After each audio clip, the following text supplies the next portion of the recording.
Good morning, praise the Lord. Today, October 16th, we'll talk about the fourth gospel in the New Testament. In this fourth gospel, Jesus is presented as the Son of God who was born with complete divinity.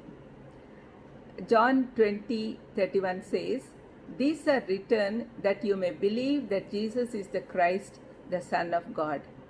The above verse reveals John's aim in writing this gospel.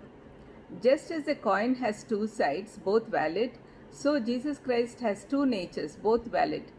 Luke presents Christ in his humanity as the Son of Man, while John portrays him in his deity as the Son of God.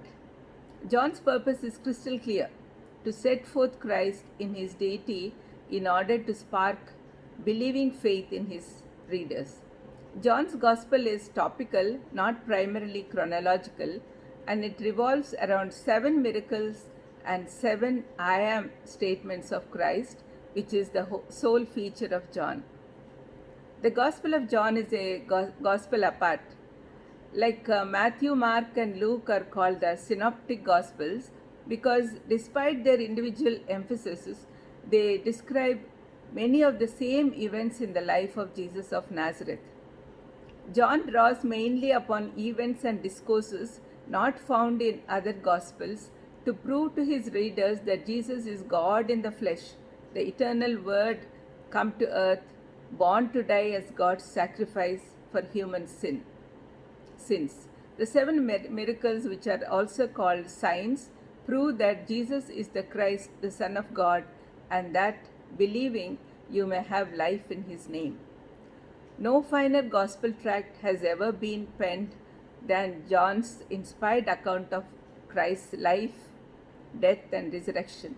It's universal gospel. That is the reason why people want to give out this John gospel to every unbeliever so that they'll understand that he is complete God and a complete human being when he came here. John divides the ministry of Jesus into 2 distinct parts. 2 to 12 chapters give insight into his public ministry, while 13 to 21 relate to his private ministry to his disciples. He presents Jesus as the only begotten Son of God who became flesh. For John, Jesus' humanity meant a twofold mission. As the Lamb of God, it's written in 1:29, who procured the redemption of mankind, and the second is, through his life and ministry, he revealed the Father. Nobody could see Father except through him. John 3:16 is without doubt the most quoted and preached in all the scripture. Captured in it is the gospel in its clearest and simplest form. Though most of us know it by heart, let's read it.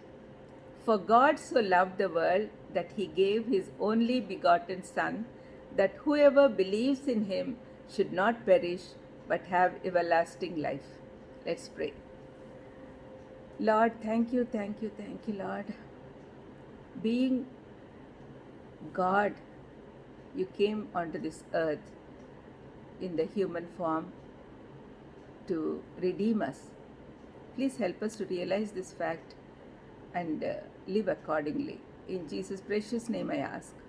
Amen. Amen. God bless you.